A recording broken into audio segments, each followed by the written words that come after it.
జున్ను పాలతో పర్ఫెక్ట్‌గా జున్ను రెసిపీని ఎలా ప్రిపేర్ చేసుకోవాలో ఈ వీడియోలో చూపించబోతున్నాను. నేను 2 గ్లాసెస్ జున్ను పాలతో జున్ను చేస్తున్నాను. అయితే జున్ను పాలతో పాటు మనం దీంట్లో మామూలు పాలు కూడా వేయాలి. పాలు విడిగా కాయాల్సిన అవసరం ఏం లేదండి.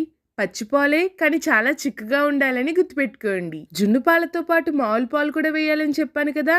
ఫస్ట్ డే జున్ను పాలు అయితే 1 గ్లాస్ జున్ను పాలకి 3 గ్లాసెస్ పాలు వేయాలి. అదే సెకండ్ డే అయితే 1 గ్లాస్‌కి 1 ½ వేస్తే సరిపోతుంది. మనం తీసుకునే జున్ను పాలు బట్టే మామూలు పాలు ఎంత వేయాలో డిపెండ్స్ అయి ఉంటుంది. 1 కప్ బెల్లం దంచి పొడి చేసి వేయండి. బ్లాక్ పెప్పర్ పౌడర్ అలాగే మంచి ఫ్లేవర్ కోసం ఇలాచీ పౌడర్ ని వేసి మొత్తం అంతా కలిసేలాగా మిక్స్ చేయండి. బెల్లం పూర్తిగా కరిగిన తర్వాత ఒకసారి టేస్ట్ చేయండి. స్వీట్ సరిపోయిందో లేదో చెక్ చేసి మీ టేస్ట్ కి తగినట్టు యాడ్ చేయండి. స్టవ్ ఆన్ చేసి పాన్ లో వాటర్ వేసి స్టాండ్ పెట్టండి. జున్ను పాల గిన్నెని పెట్టి మూత పెట్టేసేయండి. పాన్ మూత పెడుతున్నప్పుడే గ్యాస్ కట్ అలాగే విజిల్ తీసేయాలని గుర్తుపెట్టుకోండి. మీడియం ఫ్లేమ్ లో 30 మినిట్స్ ఉడికిస్తే జున్ను రెసిపీ రెడీ అయిపోతుంది. కూల్ గా తింటూ ఎంజాయ్ చేయండి. Like and subscribe for more videos.